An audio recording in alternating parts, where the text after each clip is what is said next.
حضرت عمر فاروق گزر رہے تھے تو کسی باغ کے کونے میں کھڑے ہو کے کچھ بچے چھوٹے چھوٹے بچے وہ کھجوریں اکٹھی کر رہے تھے. تو حضرت عمر نے کہا کس کے باغ میں لگے ہوئے ہو؟ سب بچے دوڑ گئے. تو حضرت سنان بن سلمہ فرماتے میں ابھی چھوٹا تھا, میں کھڑا ہو گیا تو میں نے کہا حضور ہم نے توڑ کے نہیں کھجوریں کھائیں, گری ہوئی کھائی ہیں, اور آپ کو پتہ ہے جو رستے میں گر جائیں وہ اٹھانی ناجائز نہیں ہوتی, تو حضور یہ گری ہوئی کھجوریں کھائی ہیں. تو کہتے ہیں حضرت عمر فاروق بچے کی بات سن کے کہنے لگے رب تیرا بھلا کرے, تو نے صحیح بات کی طرف میری توجہ کرا دی ہے, اللہ تیرا بھلا کرے. اور پھر حضرت عمر رضی اللہ تعالیٰ عنہ اس چھوٹے سے بچے کے پاس کھڑے ہو گئے, حکمران وقت 22 لاکھ مربع میل کا حکمران بچے کے پاس کھڑے ہو گئے, چھوٹے بچے کے پاس. دکان پہ غریب آدمی چڑھ آئے نا تو دکاندار صاحب اللہ ماشاءاللہ ان کا مزاج خراب ہو جاتا ہے. اور تیسری چیز کہ نا وہ والی نکاؤ دکان کے لینیاں سے لے تو جا, اور اگر تگڑا بندہ آ جائے وہ کہتے ہیں جناب آپ کو اس طرح کرے نشاندہی کر دے, میں انشاءاللہ خرید کے لا کے پیش کر دوں گا. مزاج بدل جاتے ہیں, غریبوں کے پاس, چھوٹوں کے پاس, عام آدمی کے پاس آپ جائیں. ہمارے حکمرانوں کا غریب آدمی سے گیپ بہت زیادہ ہے, پیروں کا غریب آدمی سے گیپ بہت زیادہ ہے, بڑے علماء کا عام آدمی سے گیپ زیادہ ہے, تاجروں کا عام آدمی سے گیپ زیادہ ہے, شیشے کے بڑے بڑے محلات میں سوسائٹیوں میں بسنے والوں کا غریبوں سے گیپ زیادہ ہے. دوستو ایک بادشاہ نے نا خواب دیکھ لیا تھا, اس نے خواب دیکھا کہ میرے سارے دانت ٹوٹ گئے. اس نے ایک تعبیر بتانے والے سے تعبیر پوچھی کہ یہ میرے سارے دانت ٹوٹ گئے, اس کی تعبیر کیا ہے؟ تو وہ تعبیر بتانے والا پریشان ہو کے کہنے لگا بادشاہ بات بڑی خوفناک ہے, جو خواب آپ کو آیا ہے تعبیر بڑی خطرناک ہے. تعبیر یہ ہے کہ آپ کے سارے رشتہ دار, بہن بھائی, بیوی بچے آپ کی زندگی میں فوت ہو جائیں گے. بادشاہ کو بڑا غصہ آیا, اس نے سزا دی. یہ کیسی خوفناک خبر سنا رہا ہے, سارے چلے جائیں گے تو میں نے جی کے کیا کرنا. کچھ دنوں کے بعد ایک اور تعبیر کرنے والوں کو بلایا اور اسے بلا کے کہا کہ میں نے یہ خواب دیکھا ہے کہ میرے سارے دانت ٹوٹ گئے ہیں, تو تعبیر کیا ہے؟ تو وہ کہنے لگا بادشاہ یہ تو بڑا اچھا خواب ہے. اس نے کہا کیا مطلب؟ کہنے لگا اس خواب کی تعبیر یہ ہے کہ آپ کے خاندان میں سے سب سے لمبی عمر اللہ آپ کو عطا فرمائے گا. بادشاہ نے اس بندے کو انعام دیا, تحائف دیے اور بار بار آنے کی دعوت دی. میرا خیال ہے تعبیر ایک ہی نہیں بتائی دونوں نے, لیکن بات اگرچہ بے سلیقہ ہو کلیم, پر بات کرنے کو سلیقہ چاہیے. ہم نہ اپنے بچوں کو اس طرح سمجھاتے ہیں کہ وہ بچے بجائے سمجھنے کے ناراض ہو جاتے ہیں. ہمارا سمجھانے کا انداز بعض اوقات الا ماشاءاللہ توہین آمیز ہوتا ہے. ہمارا بعض اوقات بعض لوگوں سے ملنا, بعض لوگوں کے ساتھ ربط رکھنا, اس میں خوبصورتی نہیں ہوتی.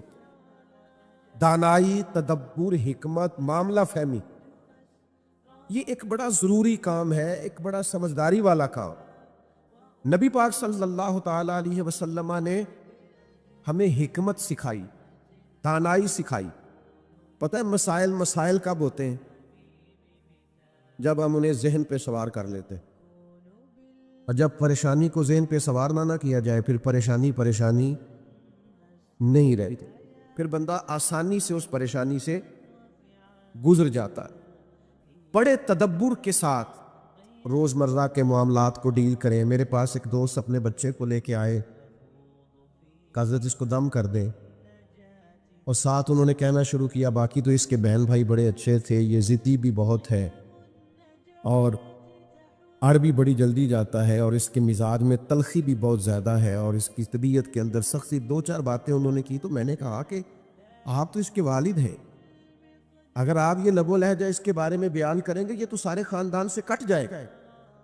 آپ کو تو ایسا کرنا چاہیے تھا کہ اگر آپ اسے سمجھاتے بھی تو اس طرح سمجھاتے کہ اسے پتہ ہی نہ چلتا مجھے کوئی سمجھا رہا ہے. آپ اس کو ضدی کہہ رہے ہیں, اس کا تو ذہن بن جائے گا میں تو واقعی ضدی ہوں, طبیعت بن جائے گی, ذہن اس کا الجھ جائے گا. حکمت کے ساتھ اپنے مخالف کو بھی کبھی ڈیل کرے نا. آپ کی توجہ ہے میری بات پر؟ اپنے مخالف کو بھی کبھی ڈیل کرے نا. ہم نا بعض دشمنوں کو اتنی اہمیت دیتے ہیں کہ وہ تگڑے ہو جاتے ہیں.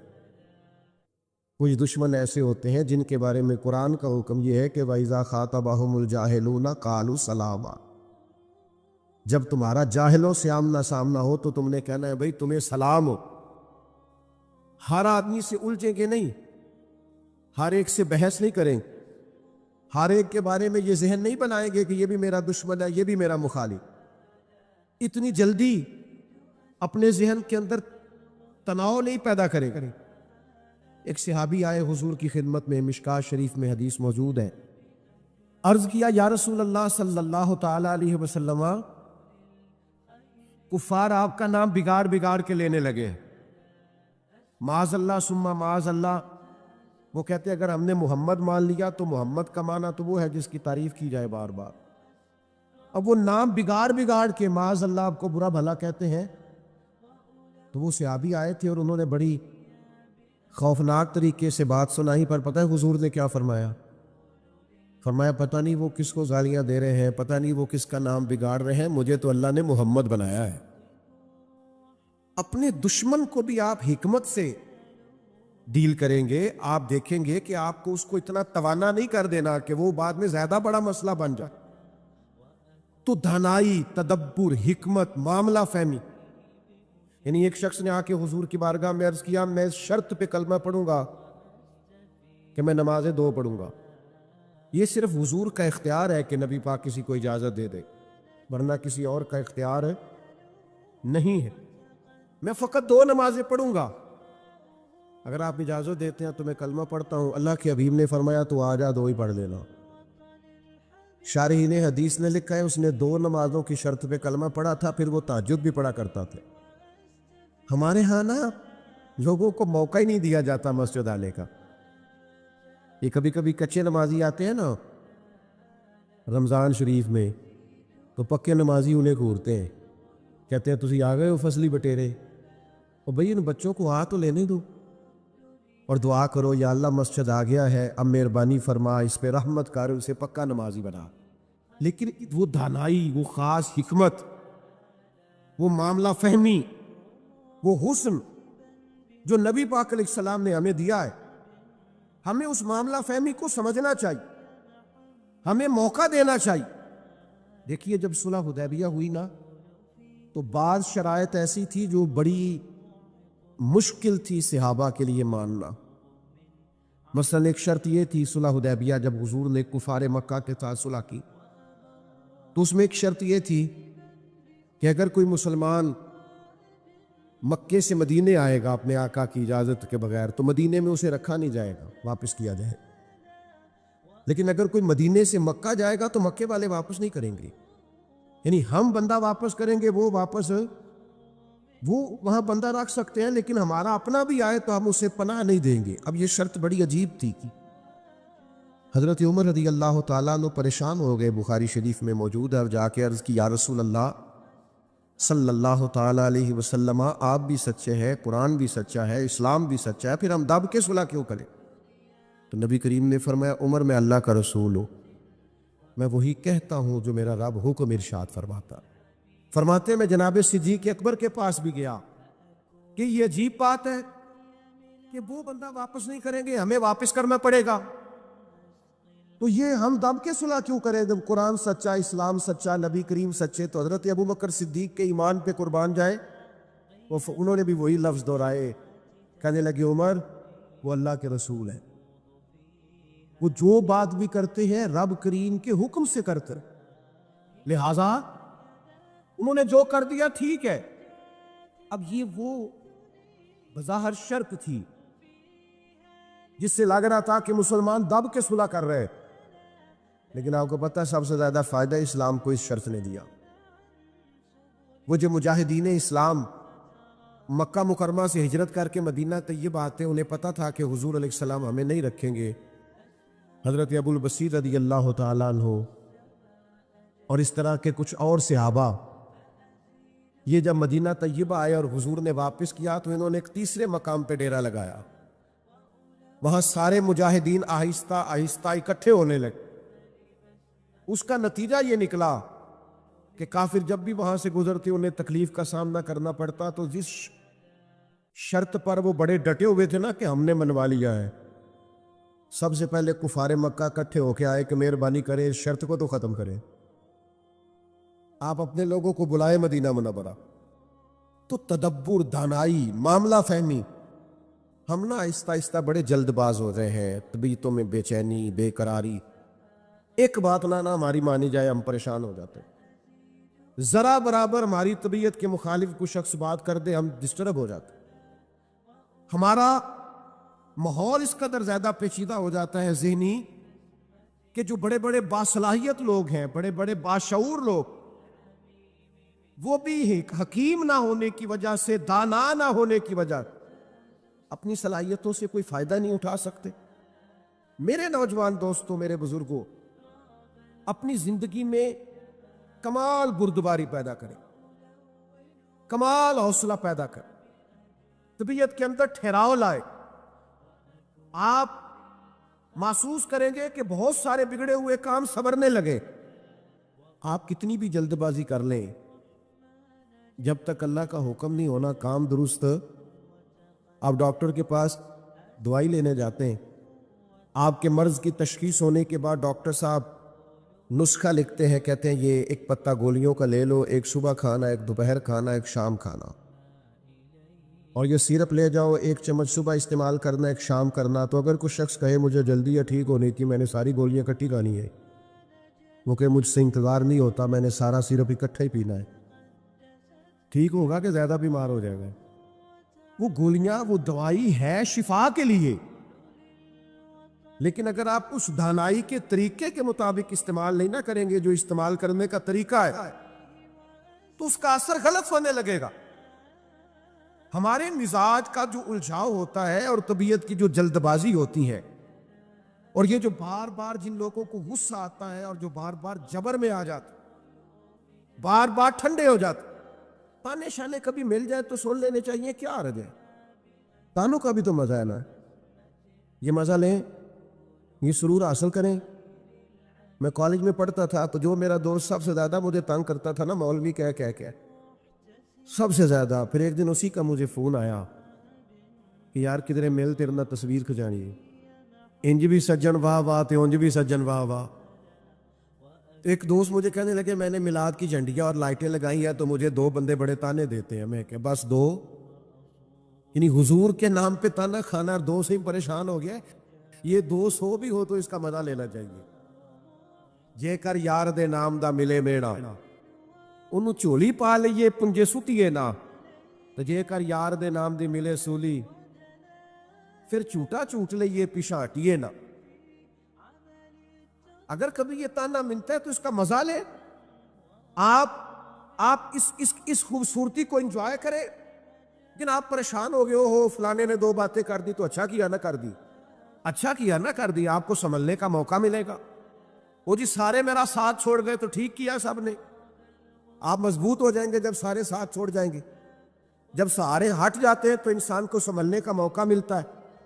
جب تک ہم دانائی کے ساتھ، حکمت کے ساتھ معاملات کو نہیں لے کے چلیں گے، آپ اپنے بچوں کی پرورش کریں تو وہ طریقہ جو حضور نے ہمیں حکمت سکھائی، آپ اپنے بزرگوں کی خدمت کریں تو وہ طریقہ جو نبی پاک نے ہمیں سکھایا، آپ رشتہ داروں کے ساتھ لین دین کریں، معاملہ کریں، تجارت کریں تو وہ طریقہ اختیار کریں جو حضور نے ہمیں سکھایا. آپ اپنی طبیعت کے اندر ایک عجیب سا سکون محسوس کریں. فیصلے اس طرح کے کریں کہ تھوڑا سوچ سمجھ کر، جذباتی فیصلے کبھی نہ کریں. میں محبوب ان سے فرما دے اگر رب سے محبت کرنا چاہتے ہیں تو آپ کی غلامی کریں. ملے گا کیا؟ اللہ خود ان سے محبت فرمائے گا، خود ان سے محبت. صحابہ کرام کے اندر نا حضور سے پیار کا جذبہ بھی والہانہ تھا، والہانہ. نبی کریم، وہ آج کل کچھ لوگوں کو یہ بھی غلط فہمی ہوتی ہے نا جی مروج دکھائیں، اس کا حکم ہے، حکم ہے.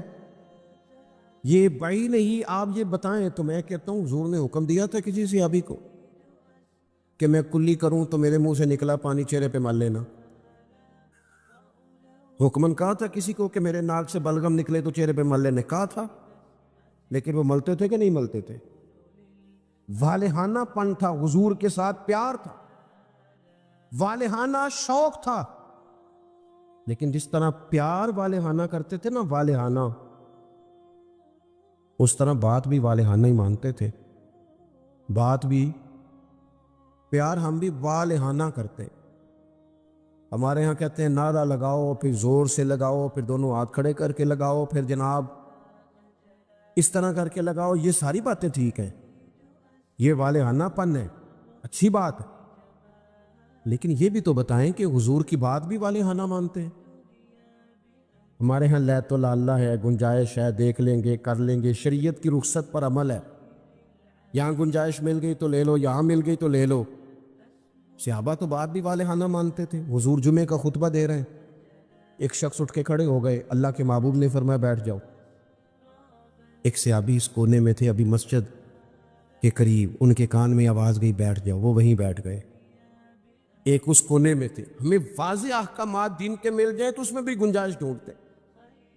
اس کونے میں تھے، کانوں میں آواز گئی بیٹھ جاؤ تو وہ وہیں بیٹھ گئے. اس کونے میں تھے ایک، ان کے کان میں آواز گئی وہیں بیٹھ گئے.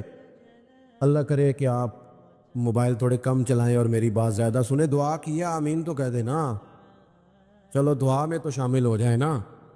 اللہ تعالیٰ دعائیں تو کرنی چاہیے نا، اللہ قبول فرماتا ہے اپنے بندوں کی دعا. دوست، واضح حکم ملنے کے باوجود بھی لوگ، واضح احکامات کے باوجود بھی اس میں لوگ گفتگو کرتے ہیں، کل پرسوں ترسوں کا نام لیتے ہیں. حضور نے مطلق کا نام نہیں لیا، جس کے کان میں آواز گئی وہیں بیٹھ گیا. یہ وہ نظارے ہیں جو زمین نے دیکھے ہیں، آسمان نے دیکھے ہیں. اتنی وارفتگی حکم ماننے میں، اتنی وارفتگی. بیٹھ گئے.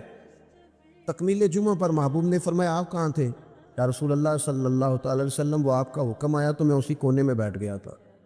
آپ کہاں تھے؟ حضور حکم ملا تو اس کونے میں بیٹھ گیا. آپ کہاں تھے؟ حضور حکم ملا تو میں اس کونے میں بیٹھ گیا. تو کریم فرمانے لگے نہ آپ سے کہا تھا، نہ آپ سے کہا تھا، نہ آپ سے کہا تھا، میں نے تو ان سے کہا تھا. کل یا رسول اللہ آپ نے نام تو نہیں نہ لیا. سانو تے قید سجن دا گہنا ہے، او جینجے رکھے اونج رہنا ہے.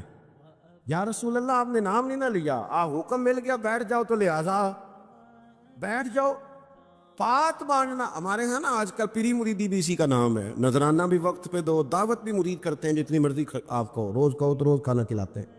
آپ ان سے کہو کہ جناب میں آ رہا ہوں تو وہ تیار ہیں، پھول بھی لے کے کھڑے ہیں. لیکن اگر ان سے کہو بات مانو، پھر وہ کہتے تسی دعا کرو، ہے نا جی، نماز پڑھا کرو، کہتے دعا کرو. کمال ہو گئی ہے بھائی.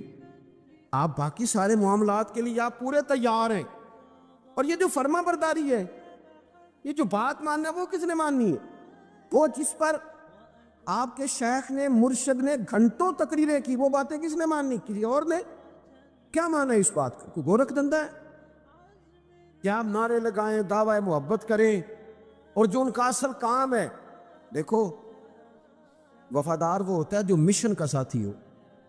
جو مشن کا ساتھی نہ ہو وہ ٹھیک ہے. پھر میرے ایک سنگی ہیں، مجھے ایک دن بڑی محبت سے کہنے لگے کہ جناب کھانا نہیں کھاتے آپ ہمارے گھر، کھانا ضرور کھائیں، ایک دن ضرور آ جائیں. میں انہوں نے آکھے یار توں آنا میرے نال رل کے 4 دن کو دین دا کام کرا. کہنے لگا نہیں وہ ٹھیک ہے کھانا. میں کہ کھانا تو یار ہر ہوٹل تو لب جاتا ہے، وہ تو چلو اللہ توفیق دیتا ہے، کوئی زیادہ اچھا کھا لیتا ہے، کوئی تھوڑا سادہ کھا لیتا ہے. روٹی تو جس کو اللہ تعالیٰ نے سے دیا اسے روٹی مشن حسن ہے، ڈیوٹیاں ذمہ داریاں اصل ہے. اور کھانے یہاں کوئی من پسند کھانے دنیا میں آئے ہم، من پسند چیزیں تو جنت میں ملیں گی، اور وہ ملیں گی اور مزہ آئے گا. ہمارے بزرگ تو فرمایا کرتے تھے زمین کے اوپر کام، نیچے جا کے آرام. یہاں کوئی کام کرے، کوئی ڈیوٹی کرے، کسی ذمہ داری کا اظہار کرے، وہ خدمت سر انجام دے، وہ خاص سطحی چیزیں اس سے باہر نکلیں. نبی کریم کی بات مانے والہانہ انداز میں. والہانہ. حضور علیہ السلام نے جس مشن کے لیے پتھر کھائے، جس مشن کے لیے حضور طائف گئے، جس مشن کے لیے حضور نے ہر دشمن کو معاف کر دیا کہ لوگ مسلمان ہو جائیں، دیندار ہو جائیں، امت اس مشن کے لیے کیا کام کرتی ہے، کیا ڈیوٹی کرتی ہے؟ کبھی دل میں تکلیف ہوئی ہے کہ آپ تجربہ کر لیں، سارے لوگ عید کی نماز پڑھنے بھی نہیں آتے، اس لیے کہ کچھ ایسے ہوتے ہیں جن کی ساری رات دکان کھلی رہتی ہے اور سویرے سو رہے ہوتے ہیں. کچھ کہتے ہیں میں نے وعدے کیے ہوئے ہیں وہ میں نے پورے کرنے ہیں. عید کی نماز بھی سارے پڑھنے، لیکن رش اتنا ہوتا ہے کہ مسجدیں چھوٹی پڑ جاتی ہیں. اس کا مطلب یہ ہے اگر ساری مسلمان امت نمازی ہو جائے تو نئی مسجدیں بنانی پڑے، لیکن آپ باقی سارے کام کرا لیں شوق سے کر دیں گے۔ بھئی سجدے کا بھی ذوق پیدا کرو، حضور کی فرما برداری اصل ہے۔ تیسرا مقام قرآن پاک کا، قرآن مجید نے کہا کما ارسلنا فیکم رسولا منکم یتلو علیکم آیاتنا، جیسا کہ ہم نے تمہیں میں سے تمہیں ایک رسول دیے ہیں جو تم پر ہماری آیتیں پڑھیں گے، وَيُزَكِّيكُمْ، اور تمہارا تزکیہ کر دیں گے، تمہیں پاک صاف کر دیں گے۔ نبی پاک کی تعلیمات یہ ہیں کہ تو ظاہری طور پر بھی بڑا صاف ستھرا ہو۔ حضور نفاست کو پسند کرتے، صفائی کو محبوب رکھتے، خوشبو کا استعمال کرتے، مسواک کو محبت سے استعمال کرتے، ظاہری صفائی بھی۔ اور ترمذی میں موجود ہے، حضور نے فرمایا اے انس بن مالک میرے بیٹے، ہو سکے تو صبح اس حال میں کرنا کہ تمہارے سینے میں پتہ ہے یہ میری سنت ہے، اور جس نے میری سنت سے محبت کی اسی نے مجھ سے محبت کی۔ نرے دانت صاف کرنا ہی سنت نہیں، دل صاف کرنا بھی سنت ہے، باطن بھی صاف ہونا چاہیے، انسان کے اندر سے ساری بیماریاں نکل جائیں۔ عزیز دوست، تزکیہ ہو، حسد سے خالی ہو سینہ، بغض سے خالی ہو۔ یہ جو روحوں پر بوجھ ہوتا ہے یہ حسد کا ہوتا ہے، یہ باطن پر دھبا ہوتا ہے یہ عداوت کا ہوتا ہے۔ یہ کچھ چیزیں جو ہمیں بالکل بے قرار کر دیتی ہیں یہ تکبر کا روگ ہوتا ہے، یہ عجب خود پسندی، یہ اندر انسان کے جوار بھاٹا پیدا کر دیتی ہے۔ اگر بندہ ہو جائے سادہ، حضرت باجید بستامی رحمۃ اللہ علیہ کھڑے تھے تو ایک شخص نے آپ سے پوچھا حضرت خواجہ پیر باجید بستامی سے ملنا ہے۔ آپ فرمانے لگے یہ جو بندہ جس کا تم نے ابھی نام لیا ہے نا، اس کو ڈھونڈتے مجھے 30 سال ہو گئے، مجھے نہیں ملا۔ 30 سال یہاں بیچارے نقیب ان کی کلاس لگ جاتی ہے اگر وہ لقب تھوڑے بیان کریں تو لسٹوں میں لکھ کے دیے جاتے ہیں، یہ نام نہیں لیا، یہ نام نہیں لیا، فلانے چودھری کا نام رہ گیا، فلانے کا رہ گیا، فلانے کا۔ وہ چھوڑ دیں بھائی، یہ تو حضور کی تعریف کی محفل ہے، اس میں باقیوں کی تعریفیں کدھر سے آ گئی؟ کدھر سے آ گئی؟ یہ تو نبی پاک علیہ الصلوۃ والسلام کے ذکر پاک کی مجلس ہے۔ دوستو آپ غور کریں گے اور چیزوں کو سمجھیں گے۔ خواجہ باجید بستامی سے اس نے کہا میں نے ملنا ہے، فرمانے لگے 30 سال سے ڈھونڈ رہا ہوں، ملا نہیں۔ وہ سائڈ پہ جا کے ایک بندے سے کہنے لگا میں نے حضرت خواجہ پیر شیخ باجید بستامی سے ملنا ہے۔ کہنے لگے ابھی تو وہاں کھڑے تھے تمہارے پاس۔ کہنے لگا میں نے تو پوچھا ہے۔ کہنے لگے اصل میں جو تم نے لائن لگائی ہے نا القابات کی، یہ وہ مانتے نہیں اپنے آپ، نہ حضرت، نہ خواجہ، نہ پیر، نہ صوفی، وہ تو نیرا باجید کہتے ہیں، اور اس میں بھی کئی دفعہ روتے ہیں رب کی بارگاہ میں۔ تو یہ جو القابات تم نے لگائے ہیں نا، ہمارا تو جناب بڑا عجیب منظر ہے۔ تو تزکیہ کے لیے حضور آئے، پھر فرمایا وَيُعَلِّمُكُمُ الْكِتَابَ وَالْحِكْمَةَ، حضور تمہیں کتاب سکھائیں گے، حکمت سکھائیں گے۔ حضور قرآن سکھانے آئے، نبی کریم کیا سکھانے آئے؟ آپ بنے انجینئر شوق سے، آپ لیکچرار بنے شوق سے بنے، لیکن ساتھ قرآن پاک کے قاری بھی تو بنے نا، قرآن پاک کو سمجھنے والے بھی تو بنے نا۔ جس بندے کو اتنی کہانیاں آتی ہیں، جسے اپنے شجرے آتے ہیں، جسے اپنی برادری کی شان آتی ہے، اسے قرآن کی آیتیں کیوں نہیں آتی؟ جسے ساری پنچایت میں ساری بات سنانی آتی ہے، اسے قرآن مجید بھی آ سکتا ہے۔ شرط یہ ہے کہ وہ آگے بڑھے، قرآن پاک کو سیکھے۔ ہم نا کچھ کام ہم نے بچوں کے ذمہ، میرے پاس ایک صاحب بچہ لے کے آگے کہنے لگے دعا کریں یہ پڑھ جائے، تو میں نے کہا آپ بھی کچھ 100 سال کے نہیں ہو گئے، میں دعا کرتا ہوں آپ دونوں ہی پڑھ جائیں، آپ بھی تو پڑھ ہی سکتے ہیں نا، آپ بھی تو توجہ کریں نا۔ ہم نا جناب کو بعض لوگوں کا عجیب زاویہ نگاہ بن جاتا ہے، او بھائی آپ بھی پڑھ سکتے ہیں، آپ کیوں نہیں پڑھ رہے؟ او جی میری اب زبان موٹی ہو گئی ہے، تو میں نے کہا یہ کل آیا ہے واٹس ایپ، سب نے سیکھ لیا ہے، یہ کل آیا، ای میل کرنا بھی آ گیا لوگوں کو، اور کمنٹس دیکھنا بھی آ گیا، اور بڑے بڑے لوگ جن کو نہیں بھی توجہ جن کی ہونی چاہیے تھی ان کی بھی توجہ، یعنی میں تھوڑا مصروف زیادہ رہتا ہوں، اور اب تو کچھ طبیعت بھی ٹھیک نہیں رہتی، دعا فرمائے اللہ تعالیٰ کچھ کام لے لے۔ وہ کوئی دوست پوچھتا ہے کہ آج کل کیا کر رہے ہیں، تو میں کہنا کچھ بھی نہیں، بس ساڑیاں آنیاں جانیاں دیکھو، ادھر آ رہے ہیں اور ادھر جا رہے ہیں، میں یہی کام کر رہے ہیں، اس کے باوجود لوگ ناراض ہیں۔ یعنی مسئلے دو ہی تھے، عمر بھر حل نہ ہوئے، ایک نیند پوری نہ ہوئی اور دوسرا خواب مکمل نہ ہوئے۔ سوچتے ہی رہتے ہیں کبھی 6 گھنٹے اکٹھے ملے تو سوئیں گے، لیکن کوئی کام خاص جس طرح کرنا چاہیے مرتب کر کے وہ ہم سے ہوتا نہیں۔ اللہ توفیق دے تو ہو جائے. لیکن میں ایک چیز محسوس کرتا ہوں شدت کے ساتھ, بڑی شدت کے ساتھ, کہ کچھ ایسی چیزوں کو لوگوں نے اوڑھ لیا ہے کہ مجھے زیادہ وقت نہیں ملتا. کئی دوست پوچھ لیتے ہیں, بلکہ شاید ہر ہفتے کوئی پوچھ لیتا ہے آپ سٹیٹس کہاں پہ لگاتے ہیں. میں کہ یار میں نے لانا نہیں آتا. لیکن وہ بس ایک ذہن بن گیا نا. اور ایسے لوگ جن کے بارے میں امید تھی کہ یہ سٹیٹس والے نہیں, یہ تسبیح والے ہیں, یہ اللہ اللہ کریں گے, ان کے ہاتھوں میں بھی موبائل نظر آتا ہے. اور جو بھی چیز ہاتھ میں ہو وہ چلنے لگتی ہے. موبائل ہاتھ میں ہوگا تو چلے گا, اور اگر تسبیح ہوگی تو وہ بھی انشاءاللہ چلے گی. چلیں, اس کی بھی ضرورت ہے, کہیں تو چلائیں, لیکن باقی تسبیح بھی تو لینا ہاتھ میں, کچھ وقت اسے بھی تو دینا. تو میرے عزیز, قرآن مجید کو سیکھیں. اور پھر فرمایا والحکمہ, حضور تمہیں دانائی سکھانے آئے. نبی پاک نے ہمیں باشعور کیا ہے. بصیرت کا جو نور دروازہ رسول سے ملتا ہے وہ کہیں سے بھی نہیں ملتا. حضور کی باتیں حکیمانہ, نبی پاک کے ارشادات انسان کو تازہ کر دینے والے, ذہن کی بند گرہیں کھول دینے والے. حضور کے ایسے فرامین. نبی پاک علیہ السلام نا انا نہیں جگاتے لوگوں کی. ہم جب کسی شخص سے گفتگو کرتے ہیں تو وہ رد عمل کے طور پر سخت ہو جاتا ہے, جو کہ ہم انا جگا دیتے ہیں. حضور انا نہیں جگاتے, نبی پاک ضمیر جگاتے. حضور اس طرح کی بات کرتے تھے کہ سامنے والے کو تعلیم مل جاتی, ایجوکیٹ ہو جاتا, اس کی نفسیات قبول کر لیتی کہ یہ بات ٹھیک ہے, نفسیات قبول کر لیتی. ایک نوجوان نے آ کے کہا معاذ اللہ ثم معاذ اللہ, یا رسول اللہ مجھے زنا کی اجازت دے. صحابہ کہتے ہیں ہمیں بڑی تکلیف ہوئی اس کی بات کی, لیکن حضور نہ تعلیم دیتے. نبی کریم نے بٹھا لیا اور بٹھا کے فرمایا ایک بات بتا. یا رسول اللہ حکم کرے. فرمایا تو پسند کرتا ہے کہ تیری بیٹی سے زنا کرے. اس کی آنکھیں کھل گئیں, یہ کیسے ہو سکتا ہے؟ فرمایا تیری بہن سے, ماں سے, خالہ سے, پھپھو سے, جو رشتے قریبی ہیں حضور نے گنوائے, تو اس کی آنکھیں لال ہو گئی اسے. یا رسول اللہ میں نام بھی نہیں لینے دیتا. اب حضور نے اس کے ذہن پر دستک دی. معاشرے میں جب آپ کسی چیز کو خریدنے نکلتے ہیں تو آپ پھر دکان بھی تو ڈھونڈتے ہیں نا کہاں سے لینی ہے.